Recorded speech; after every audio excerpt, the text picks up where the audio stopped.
მამა გაბრიელმა რატომ თქვა, რომ კონსერვის თევზებივით იქნებიან საქართველოში ადამიანები ჩალაგებული იმდენი იქნება და ვერ დაეტევიანო. დედამიწაზე ბოლო ჟამის დროს, როდესაც დაიწყება გეოლოგიური ძვრები, ყველა ისე შეაფარებს საქართველოს თავს, როგორც 10,000 წლის წინათ და უფრო მეტი წლის წინათ. რა იყო კოლხეთი, რა იყო დმანისი, რა იყო ვანის ნაქალაქარი, რა იყო ხვამლი, რა ხდებოდა სვანეთში, რატომ იყო დევები, რატომ იყო ეს ზებუნებრივი არსები. ეს ყველაფერი რა იყო საერთოდ რა ხდებოდა თქვენ როგორ ფიქრობთ რატომ არის საქართველოს მდიდარი ყველანაირად როგორც სულიერებით ისე მისტიკით ისე ზებუნებრივი არსებით რატომ იყო ამ ყველაფრით სავსე საქართველოს გრძელი ამბავია ეხლა ამ კონკრეტულ თემას არ მოყვები რა მოხდა მაგრამ მოხდა დატბორვა ნოეს დროს ეხლა ალბათ იკითხავთ საიდან წამოვიდა ამდენი წყალი ზეციდან არა ეხლა რა ხდება მეცნიერებმა დედამიწაში აღმოაჩინეს ოკეანეზე ანუ ზედაპირზე რაც არის წყალი იმაზე ორჯერ მეტი ქვემოთ აღმოაჩინეს ეს ნოეს დროს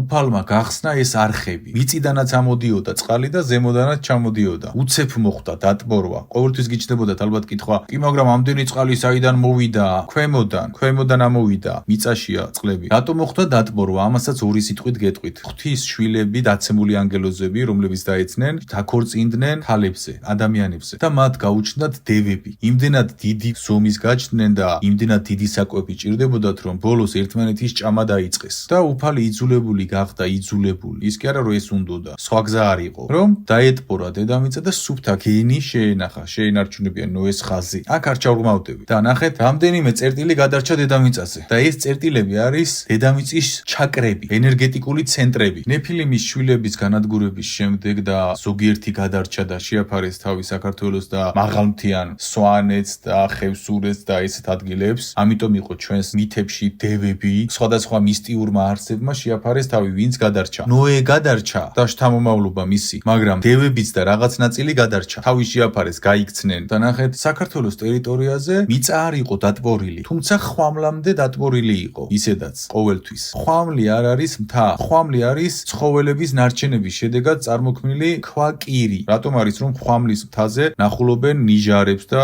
ზღვის და ოკეანის სხვადასხვა ძვლებს მოდი ესე ვიტყვი იმიტომ რომ ოდესღაც ხვამლის ადგილზე იყო ოკეანის ფსკერი, ზღვის ფსკერი, რაც გინდათ დაარქვით. ნოეს შემდეგ ისევ ჩავიდა მიწაში წყალი, საქართველოს ტერიტორია ამოვიბურცა ზემოთ, უბრალოდ ჩაიწია წყალი და საქართველოს ტერიტორიაზე შეაფარეს თავი, მაგრამ სვანეთი და ის ადგილები არ იყო დატბორილი. დედამიწაზე არის რამდენიმე ენერგეტიკული ცენტრები, როგორც ადამიანს აქვს ჩაკრები განლაგებული, დედამიწასაც აქვს ენერგეტიკული ცენტრები ჩაკრები განლაგებული, რომელი ადგილებიც არის გეოლოგიურად მყარი, სტაბილური. საქართველოს ბალკანეთი, ტიბეტი და კიდე რამდენიმე ესენი არის დედამიწაზე ენერგეტიკული ცენტრები. რატომ იყო მედია, კოლხეთი, ოქროსაწმისი, ვანის ნაქალაქარი. საქართველოს მსოფლიო მასშტაბით ოდითგანვე იყო სულიერების ცენტრი. რა საბერძნეთი და რა ზევსი და რა ის. ხალხო გააცნობიერეთ. რატომ ჩამოვიდა იაზონი საქართველოში თქვენი აზრით? საქართველოს იყო სერიოზულად მისტიური ადგილი ყველანაირად. ეხლაც ესეა. თქვენი აზრით მე ეს აზრები საიდან მომდის? რატომ არის ნიჭიერი ადამიანები საქართველოში. ეხლა უკვე საქართველოს ძალა იღვიძებს, რატომ აკეთებს კვარაცხელია ესეთ ტრიუკებს, რატომ არის ბრძოლა წესების გარეშეში ესეთი წინსვლები ქართველებში, ანუ ქართული გენი იღვიძებს. გესმით? ენერგეტიკულ ცენტრზე ვზივართ, ჩვენ ვიმუხტებით ღვთიური ენერგიით. ეხლა რა არის ენერგეტიკული ცენტრი? მარტივენით რომ გითხრათ. წარმოიდგინეთ ბურთი, რომელსაც ნაპრალები რომ კონდეს. ბურთში რომ იყოს ენერგია და მასში გამოსხივებული ენერგია, სადაც ნაპრალია, იქ აპარებს და ამოდის კონცენტრირებული ენერგია. აი ბურთში რომ შუქი იყოს ანთებული და ნაპრალები რომ კონდეს და იმ ნაპრალებში რომ გამოდიოდეს დიდი კონცენტრაციით შუქი. ასეთივე რაღაც ხდება საქართველოში და ენერგეტიკულ ცენტრებში, ტიბეტში, ბალკანეთში და სხვადასხვა ადგილებში. ენერგეტიკულ ცენტრზე ვზივართ. დედამიწის ერთ-ერთ ჩაკრაზე ზის საქართველო. ამიტომ ეს ადგილები არის გამაგრებული და დაცული პლანეტაზე. ამიტომაც ბოლო ჟამის დროს ისევ ამ კრიზისების დროს ყველა შეაფარებს თავს საქართველოს. მიწები გაძვირდება. სახელმწიფო მიწების ნაციონალიზაცია გააკეთა. ვისაც ჰქონდა თავისი მიწა გადაიფორმა, ყველაფერი სახელმწიფომ დაადგინა ეს არის ჩემი, ეს არის შენი, მორჩა. ამიტომაც იყო უფასო აზომვები. მამა გაბრიელმაც ამიტომ თქვა, როგორც კონსერვის ქილაში ჩალაგებული ყოველგვარი ადგილის გარეშე, ისე იქნებიან ადამიანები საქართველოშიო. მიწები უნდა შეიძინოთ. iPhone ბოლო მოდელებს რომ ყიდულობთ და სისულელეებში ხარჯავთ ფულს. მიწები უნდა შეიძინოთ. თებში სოფლებს უნდა მიხედოთ, პროდუქტები დაამარაგოთ, ზის დამტენები ეს ყველაფერი მაგაზე მოგვიანებით ვისაუბრებ თუ საჭირო იქნება. საქართველოს ტერიტორიები უბრალოდ სტაბილური კი არ არის. არ არამედ საქართველოს აქვს ყველანაირი რესურსი რომ გადარჩეს. მაგალითად ავიღოთ ბუნკერი. ბუნკერში შენ რა გჭირდება? სქელი კედლები რომ არაფერი მოვიდეს, საქართველოს ამ სტაბილურ გარემოზე ზის, წყლის მარაგი და ბევრი წახნაგები. მოდი ერთ-ერთ შევეხები წყლის მარაგზე. თქვენი აზრით კავკასიონი რა არის? თქვენი აზრით კავკასიონის მთები რა არის? კავკასიონის მთები არის ცოცხალი წყლის გამომმუშავებელი ქარხანა. კავკასიონი გამოიმუშავებს წყლის დიდ რაოდენობას. კავკასიონზე ხდება წყლის კონდენსირება, აღარ ახსნი ახლა ფიზიკის ენაზე. მოკლედ რომ გითხრათ, კავკასიონი არის ცოცხალი ბუნებრივი წყლის რეზერვარი საქართველოსთვის. კავკასიონზე ილექება წყლის მასა და შემდეგ ჩამოდის. ისევ ილექება, ჩამოდის. ისევ წარმოიქმნება, ჩამოდის, წარმოიქმნება, ჩამოდის. წყლის ცოცხალი გენერატორი აქვს საქართველოს კავკასიონის ქედის სახით. ეხლა რა ხდება? მსოფლიოში წყლის პრობლემა იწყება. ყველაზე დიდი კორპორაციები წყლის ჭაბურღილებს ყიდულობენ. წყალი გახდება საწვავზე ერთ-ერთი ძვირადღირებული რესურსი, იმიტომ რომ წყალი ჩადის ქვემოთ. წყალი მიდის დედამიწის ცენტრში. რატომ შრება ტბები, მდინარეები მსოფლიო მასშტაბით? გესმით და საქართველოს ცოცხალი წყლის გენერატორი აქვს კავკასიონის სახით. წყლის გარეშე არაფერი ხდება. ამიტომ წყლის მარაგი გარანტირებულად აქვს საქართველოს. საქართველოს მიწისქვეშა მარაგებზე აღარაფერს აღარ ვამბობ. წყლის მარაგები რაც გვაქვს. და საქართველოს ზებუნებრივი სამკურნალო წყლის მარაგებზე აღარაფერს ვამბობ, რომელზეც თქვენ წარმოდგენა არ გაქვთ. თქვენ ბორჯომი გგონიათ საქართველოს მისტიური ადგილის სამკურნალო წყალი. თქვენ ბახმარო გგონიათ საქართველოს მისტიური წყლები. მოდი გაგიმხელთ ერთ-ერთ საიდუმლოს, რომელიც არავინ არ იცის. იციან, მაგრამ ესე გაცნობიერებულად არ იციან. საქართველოში არის ერთ-ერთ ადგილს გეტყვით. შენ თუ გაწუხებს კუჭის პრობლემა, თირკმლის პრობლემა და შიდა ორგანოების პრობლემა. დასავლეთში, ქუთაისთან ახლოს არის კურორტი ლაშიჭალა. ლაშიჭალა ესე ქვია. და იქ არის სამკურნალო წყლები, რომელიც როგორი წყლებია, იცით? აი მედიას დროს და იაზონის დროს რომ მითის დონეზე იყო და დაცულები იყო და საიდუმლოდ ინახავდნენ. ისეთი წყლებია, მაგ წყალს თუ დალევ გარანტირებულად განიკურნები. ჩემს მაგალითს გეტყვით, ბავშვობაში მაწუხებდა კუჭის პრობლემა, მომატარეს ყველაფერთან და ყველგან. ვერაფერი ვერ მშველოდა, კუჭის პრობლემა მქონდა. ავედი ლაშიჭალაში, დავლიე ეს წყლები, თან იქ სხვადასხვა პროცედურებია. ერთი კვირა დავლიე ეს წყლები. ერთი კვირის შემდეგ კუჭი მე დღემდე არ მაწუხებს, ანუ არ მახსოვს კუჭის პრობლემა საერთოდ. სასწაულ მოქმედი წყლებია. საქართველოს უბრალოდ დასალევი წყლები კი არ აქვს. მაგიური და ღვთიური წყლები აქვს. რატომ? იმიტომ რომ ზედ ჩაკრიდან ამოდის ეს წყლები. დედამიწის ჩაკრიდან, ენერგეტიკული ცენტრიდან ამოდის ეს წყლები. სამკურნალო წყლებია. არმაზის ხეობაში ოქრონარევი და მოკლედ სიგიჟეები ხდება საქართველოში. უბრალოდ პატრონი არ ყავს ამ ეტაპზე ქვეყანას, რომ ეს ყველაფერი თქვენამდე ვინმე მოიტანოს. ეხლა რა ადგილიც გითხარით ლაშიჭალაში. ადრე კომუნისტებს ჰქონდათ გაკეთებული, კომუნისტებს ესმოდათ. ეხლა არის ჩვეულებრივი კოტეჯები. არ გეგონოთ რაღაც ფეშენებელური ადგილები იყოს და ასე შემდეგ. მაგრამ გარანტირებულად განიკურნები, გეუბნები. გარანტირებულად. მოკლედ საოცარი წყლებია, კუჭის წყალი, თირკმლის წყალი, იმის წყალი, ალბუციტიანი წყალიც კი არის, თვალები რომ გაახილო, თვალები აღიდგინო. სილამაზის წყალს ეძახიან. და გაუგებარი პრინციპით ხდება, არის ერთი ადგილი იქვე, სადაც გეიზერით ამოდის ზღვის წყალი, ანუ ზღვის წყალი ამოდის 222 კილომეტრია ლაშიჭალიდან ზღვამდე. 222 კილომეტრზე. არავინ არ იცის რანაირად მოდის ეს წყალი ზღვიდან. ზღვიდან ურტყამს და ამოდის ზღვის წყალი, გასინჯული აქვთ. ზღვის წყალი ამოდის 222 კილომეტრს ზღვიდან გადის და ამოდის ლაშიჭალაში გეიზერი. ოღონდ არავინ არ იცის, შეიძლება ხვალ ამოვიდეს, შეიძლება ერთ კვირაში და ასე შემდეგ. არ იკვლევენ, თორემ კანონზომიერებებსაც იპოვიან. ეს არის ცაგერთან და ლენტეხთან ახლოს. საზღვარზეა სვანეთსა და ცაგერსა და ამ ყველაფერს შორის. ის ადგილებია სვანეთთან ახლოს და მისტიური ადგილებია. მსოფლიოში უძველესი ღვინის მხარე. პირველ წყარო, პირველი მსოფლიოში. ფრანგებს რომ მოაქვთ თავი ღვინო და ჩვენ ვართ კულტურა. საქართველო, შენი წინაპარი 8000 წლის წინ. შენი წინაპარი 8000 წლის წინ აყენებდა ღვინოს. მარნეულთან ახლოს არის ეს სოფელი იმირი. მსოფლიოში უძველესი თაფლი, პირამიდებზე ძველი, სოფელ საკირეში აღმოჩენილი 5000 წლის წინანდელი. პირველი მსოფლიოში. ზეზო და მზიაზე არაფერს ვამბობ და კიდევ ეხლა იმდენი რაღაც შემიძლია მოგიყვანოთ, უბრალოდ მთელი საღამო არ მეყოფა რომ ეს ჩამოგითვალოთ. ხვამლის მთაში რა ხდება, აღარ მოგიყვებით ეხლა. იქ რა საიდუმლოებებია შენახული. ცხეთაში და არმაზის ტერიტორიაზე და ჯვრის მონასტრის ქვემოთ რა ხდება, საერთოდ სხვა ამბებია. მე პირადად ვნახე, ჯვრის მონასტრის ქვემოთ არის გვირაბი. ფიზიკურად არ მინახავს, ხილვით ვნახე. ჯვრის მონასტრის ქვემოთ არის ორი შესასვლელის მქონე გვირაბი, მარცხნიდან და მარჯვნიდან, რომელიც უერთდება ცენტრალურ შესასვლელს. რის ქვემოთაც არის, როგორ აგიხსნათ, არ ვიცი, იმ მზე რო წარმოიდგინოთ. და მე ზოგადად ხილვებს და სიზმარხილოებს არ ვანიჭებ მნიშვნელობას თუ ის არ მტკიცდება ფაქტით და უამრავი ადამიანი მოვიდა ჩემთან შემდეგ და მომიყვნენ ეს ვნახე და მე უკვე მივხვდი რომ ეს რეალობაა და ისედაც ვიცი რომ რეალობაა ისეთი რეალური ფორმით ვნახე ყველაფერი ცხეთის და ჯვრის მონასტრის ქვემოთ და არმაზის ტერიტორიის ქვემოთ ძალიან სერიოზული რაღაც არის იმდენად სერიოზული რომ წარმოდგენაც კი რთულია და იმის თქმა მინდა რომ საქართველო არის ძალიან სერიოზული ადგილი და შენ როგორც ქართველი ხარ ძალიან დიდი ძალით მოსილი შენი პრობლემა არის ის რომ დაცემული ხარ საკმარისია შენ ღვთიურობას დაუთმო დრო და მდგომარეობა რომ შენში გაიღვიძებს დიდი ძალები შენშია ეს დალექილი შენს გენეტიკაში შენს ისტორიაში იმ გმირობებში იმ 100,000 წმინდანში იმ 10,000 წმინდანში იგივენაირად აჭარის მაღალმთიანებში რომ მოთხოვეს ფეხი დაადგი და თავი შეწირა მთელი სოფელი გაწყდა თქვენ ამ ყველაფერს ვერაცნობიერებთ კარგად როგორც საჭიროა ვერ ხვდებით თქვენ საქართველო გახდება როგორც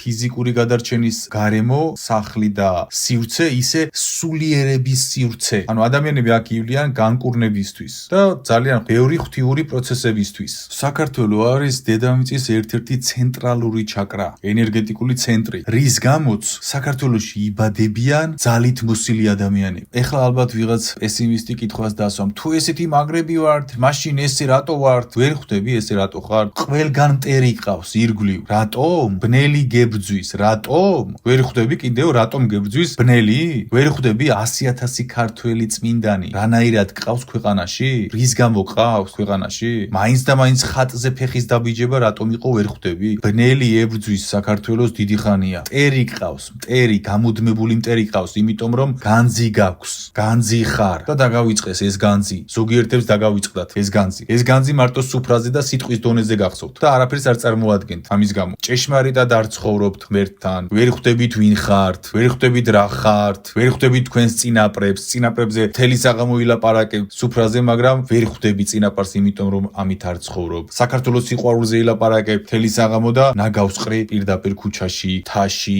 ეს გჭირს ისეთი მტერი ყავს ბნელი პირდაპირ ბნელი გებძვის აქ ბნელმა პლანეტაზე გადაწყვიტა ებრძოლა საქართველოში აბა საიდან წარმოიშვა 100,000 წმინდანი შენი აზრით რატომ მაინც და მაინც სხვა ქვეყანაში არ მოხდა ეს აი რატომ მაინც და მაინც საქართველოში შენი აზრით გააცნობიერე სერიოზული მტერი ყავს შენ ყავს მტერი არა სახელმწიფოების სახით არამედ ბნელის სახით სატანის სახით რომელიც ამ სახელმწიფოების გავლით გებძვის იმ ლიდერების გავლით და ყველანაირად შენშიც გებძვის შიგნით ქართველში შენ დღეს იმიტომ ხარ ესე და იმიტომ ვერ ხარ ისე როგორც გინდა რომ იყოს ცივილიზებულ ქვეყანაში რომ მტერი ყავს და ძალა გაქვს და დიდი ხარ და გებძვიან და შენ თუ გააცნობიერებ ვინ ხარ შენ მიხვდები ვინ ხარ და რა უნდა ქნა მიხვდები რომ ძალით მოსილი ხარ მაგრამ არა შენ დღეს დაგაჯერეს რომ არარაობა ხარ არაფერი ხარ აბა ეს ვა ერთმანეთს ჭამთ იმას ჭამთ ამას მტერი რომ არ ყავდეს დღეს შენ იცი სად იქნებოდი აყვავების პიკზე მაგრამ შენ ვერ იქნები აყვავების პიკზე როცა ძალით მოსილი ხარ დედამიწაზე ამიტომ ეს არის ბუნებრივი რაც ხდება დღეს და რაც ხდებოდა ჩვენ წინაპრებში ჩვენი წინაპრები ისეთ მდგომარეობაში იყვნენ რომ გამოქვაბულებში იმალებოდნენ გააცნობიერე რას გეუბნები როგორი მტერი ყავდა ოდითგანვე და გადავრჩებით ჩვენ ისეთებში გადავრჩით რომ დღეს ეს არც დაესიზბრებათ ჩვენ მტრებს რაიგეთ ამიტომ პესიმისტების გასაგონად ვიტყვი შენ არ ყოფნის გაცნობიერება და გამოასწორე შენი ნეირონის კავშირები ტვინში და გააცნობიერე ვინ ხარ და შესაბამისად ღვთიურად მოქმედება დაიწყე შენი ცხოვრებით და შენში გაიღვიძებს ის ღვთიურობა რაც ჩადებულია შენში ჰიტლერს ქონდა ცალკე გამოყოფილი აი როგორ გითხრათ აი ხომ ქონდა გამოყოფილი ბიუჯეტი ჯარისთვის იმაზე მეტი ბიუჯეტი გამოყოფილი ქონდა ექსპედიციებისთვის და ზებუნებრივი ძალების პოვნისთვის რადგან ჰიტლერი პირდაპირ მაგაში იყო ეხლაც არის ანანერგეს განშტოება გერმანიაში შავი მაგების ორგანიზაცია რომლებსაც თავიანთი ფსიქიატრიულები აქვთ პოლიციაშიც არიან ყველგან არიან მაგ თემებზე ცალკე დავდებ ნამდვილ ისტორიებს ვინც მოვიდნენ ჰიტლერი რომ მივიდა ტიბეტში წადიო ბიძიო რა მომოგიყვანა აქო კაცო პირდაპირ უთხრეს რა გინდაო აქო აბა სად მოვიდეო ტიბეტი ხართო სვანეთის მთებში წადითო ხვამთან ეძებიო ჰიტლერი რა მინდა სვანეთის მთებში და ხვამთან რა მინდა ანუ რა შუაშია ლამებმა გამოუშვეს ტიბეტიდან საქართველოში ჩვენზე მეტი იმათმა იციანო აქ იყვნენ განდობილები ასევე განდობილები ალბათ იცით ვინ არიან ვისაც უფალი ელაპარაკებოდა ისეთ ცოდნებს რომელიც ცოდნებიც არავინ იცოდა და საიდუმლო იყო გესმე რა ხდება აქ იქიდან გამომდინარე რომ ჩვენ ენერგეტიკულ ცენტრზე ვზივართ პირდაპირ და ენერგიით არის გაჯერებული ყველაფერი ნაცრისფერი ირგვლივ. საქართველოში არის ძალიან ბევრი შავი მაგი. დემონები და სატანა ებრძვის ადამიანებს ამ შავი მაგების მეშვეობით. სტატისტიკურად რომ ავიღოთ და სხვა ქვეყნის მაცხოვრებლების რაოდენობას შევადაროთ. ჩვენ ვართ ფაქტობრივად პირველ ადგილზე. გესმით რაც გიხსნით? ძალიან ბევრი შავი მაგია საქართველოში. რატომ იცით? ეს შავი მაგები კი არ არიან საწყისში. საწყისში ყველა შავი მაგი იყო ღვთის ძალით დაჯილდოებული. შემდეგ ეს შავი მაგები გოიმდებიან, მოდი ამენით ვიტყვი და კონტრაქტებს დებენ დემონებთან, შეთავაზებებს უკეთებენ დემონები გამუდმებით ნიჭის მქონე ადამიანებს. სიზმარხილვაში, იმაში, ამაში. ეს დემონები გამოიყურებიან, დიდი ბუზთვალები აქვს და ნაცრისფერი გამჭვირვალე სახეები აქვს და ირონიულები არიან და სიზმარხილვაში თავაზობენ ამას მოგცემ, იმას მოგცემ, მოდი ვითანამშრომლოთ და ყველა ეს შავი მაგები ოდესღაც ღვთის ნიჭით დაჯილდოებული ადამიანები იყვნენ, მაგრამ უკვე წაართვეს ეს ნიჭი. ისინი არიან უკვე აბსოლუტური მონები, უპირობო მონები, პირის გარეშე მონები უკვე. თუმცა გათავისუფლება შეუძლიათ, მაგრამ დიდი ტკივილების გავლა მოუწევთ და ასე შემდეგ და ასე შემდეგ. მაგ არ შევალ, მაგ თემაზე ჩაწერილი მაქვს ნაშრომი, სახელწოდებით უფლის კარები შავ მაგებს. ახსნილი მაქვს როგორ უნდა გამოვიდნენ ამ ყველაფრიდან შედარებით ადვილად. ლოცვებიც კი დავუწერე, მე არ დამიწერია გამოგზავნა უფალმა. მარტივიანით გეტყვით. ეს სხვა წახნაგია. კარგი, დაუბრუნდეთ ჩვენს თემას. საქართველოში არის ძალიან ბევრი შავი მაგი. აქედან გამომდინარე, ნიჭის მქონე ადამიანები რომ არიან, ამ ნიჭის მქონე ადამიანების გადაბირება ხდება და აქედან გამომდინარე დაგროვდა ბევრი შავი მაგი. მაგრამ შავ მაგებთან ერთად არიან ძალით მოსილი ადამიანებიც. მაგრამ ერთი რაღაც დაიმახსოვრეთ. ერთი ძალით მოსილი ადამიანი ტოლია ათასობით შავ მაგზე. ათასობით შავი მაგი ერთად რომ გააერთიანო, ვერ შეედრება ერთი ღვთიური ძალით მოსილ ადამიანს. ამიტომ საქართველოში არის როგორც ბევრი შავი მაგი გადაბირებული შუქის მქონე ადამიანები, სულები, ასევე ძალით მოსილი ადამიანები. ისეთი ძალით მოსილი ადამიანები არიან, რომლებიც საერთოდ ვერ ფიქრობენ, რომ ძალები აქვთ. უბრალოდ მათ თავს რაღაცეები ხდება, ზღაპარი გონია და ჯერ გაღვიძებულები არ არიან. ისინი ბოლო ჟამის დროს გაიღვიძებენ და თავის მისიებს შეასრულებენ. ვიღაც ვერ შეასრულებს, კოშმარში წავა. არტეფაქტები აქვთ ჩაბარებული ამ ადამიანებს. კრისტალები, ცეცხლოვანი מחვილები, ფარები, წიგნები, ხატები. ძელი თემაა ეხა ეს. რა არის? ესენი არის ღვთიური იარაღი. ოღონდ იარაღიც არ არის, ეს არის ღვთიური ძალით მოსილი არტეფაქტები, რომელიც ადამიანებს აქვს გადაცემული. და ესეც გამოვლინდება, როცა მაგის დრო დადგება. ხო, კიდევ ფრთები გაქვთ ყველას და თავზე შარავანდედი. ოღონდ შარავანდედად არ არის, ის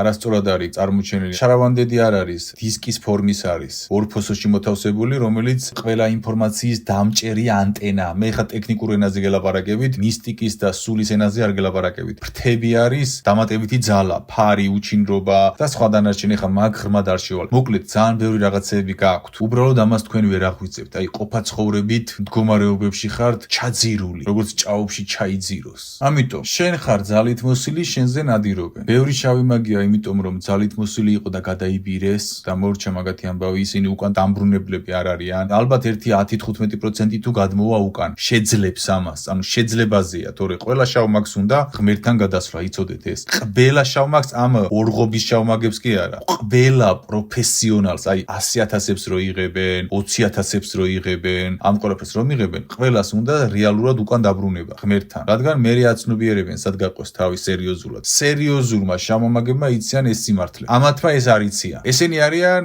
ზღაპრებში. აი მაგალითად ეხა მე მქონდა ერთი სიტუაცია. ერთ-ერთი შავი მაგი დამესხა თავს და ეგონა რაღაც კონფლიქტებში ჩამიითრეოდა და ასე შემდეგ და ასე შემდეგ. რა თქმა უნდა, პროფესიონალი არ არის, იმიტომ რომ ჩემზე თავდასხმა არ შეიძლება. მე თავს დამესხა და მე არანაირი ნეგატივი, მოკლედ ყველაფერი ვიცი როგორ უნდა მოვიქცე. ყველაფერი მაგ ლოცვები, თავდაცვები, ყველაფერი მაგ ჯარი მყავს, ყველაფერი მყავს. და ნახეთ, პროფესიონალი შავი მაგი ჩემსკენ არ გამოიწევს. რადგან ის აცნობიერებს რომ არ შეიძლება ამის გაკეთება. მაგრამ ერთი დამესხა თავს. ისედაც რაღაცები ჩაწერა და რაღაცები გააკეთა. ყველაფერი ვიცი რა გააკეთა. და რა მოხდა? კაი, ამაციც მოგიოცე და გავერთოთ. უფლის წყალობით მოხდა ეს თავდაცვა. მე ვინ ვარ? მე ვარ არავინ. სიზმარხილვაში ეს ადამიანი გავკოჭეთ. მე მარტო არა, მე მებრძოლთა ლიგა მყავს. მოდი ესე გეტყვით, სულის სამყაროში. გაერთიანება სულის სამეგობროში. ეს ადამიანი გავკოჭეთ, იმიტომ რომ შავი მაგი ცოცხალი არის და მისი განადგურება არ შეიძლება. დემონი შეგიძლია გაანადგურო. მაგრამ შავ მაგს კიდევ აქვს შანსი რომ ღმერთთან გადავიდეს და მასზე თავდასხმა არ შეიძლება, ის შეგიძლია გაკოჭო. გავკოჭეთ. მე ის შავი მაგი ერთი თვე თუ ორი თვე აღარ ჩანდა საერთოდ ერთი ვიდეო აღარ ჩაუწერია.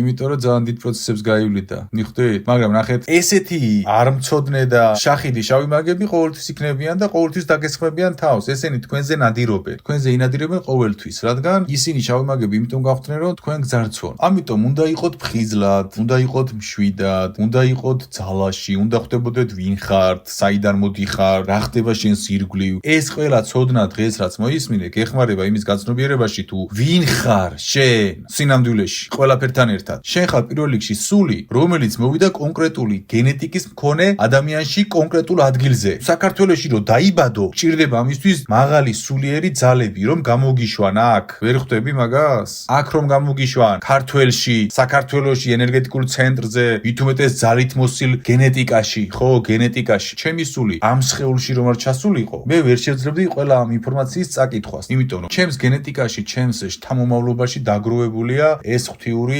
სისუფთავეები და ძალები. ისევე როგორც თქვენში, სული ძლიერი რომ მოდის, ამისთვის მას გენეტიკა სჭირდება და კონკრეტული ძალით მოსილი ადგილიც რომ იკვებოს ამით. ეხლა მე რომ დამოუკიდებულიყავი, სადაც არანაირი ენერგეტიკული ცენტრი არ არის, მე ვიქნებოდი გამოფიტული. ვერ დააკმაყოფილებდა ჩემი სულის მოთხოვნას, ჩემი სხეული და ჩემი სხეულიც ვერ გამოიკვებებოდა საქართველოს ენერგიით. მარტივად გეუბნები. შენ უბრალოდ კონკრეტულ ადგილზე კი არ იბადები. ამას თავისი ფუნდამენტური დანიშნულება აქვს. ხშირად მეუბნებიან რომ საქართველოსთან წასვლავ ცადი ასე ისე ვერ წავედი, თითქოს რაღაცა მიშლის ხელს. რაღაც კი არ გიშლის ხელს, არ გიშვებენ აქედან. მისია გაქვს აქ. აქედან რო წახვიდე, გამოფიტვა შეიძლება დაიწყო. თუ მიდიხარ ცოტა ხნით, ამას თავისი დანიშნულება აქვს რომ იქაური გამოცდილება მიიღო, მაგრამ მაინც უკან გაბრუნებენ მერე. ამიტომ თუ გინდა მშვიდობა, ემზადე ომისთვის, მაგრამ არ იყო ომის მოლოდინში. უბრალოდ მზად უნდა იყო ამისთვის. ცოდნებით, სულიერად მომჯობინებული, უნდა გქონდეს ფიქრების კონტროლი, სიტყვების კონტროლი, უნდა ილოცებოდე, უფალთან უნდა იყო და ეს ყველაფერი უნდა აკეთო, რასაც გამთლიანებაში გასწავლი, რადგან წინ დაგჭირდება. ხო და შენ გააცნობიერე რომ ენერგეტიკულ ჩაკრაზე ბრძანდები, აი წამოსკუპებული ხარ და ამ ადგილზე რომ ხარ,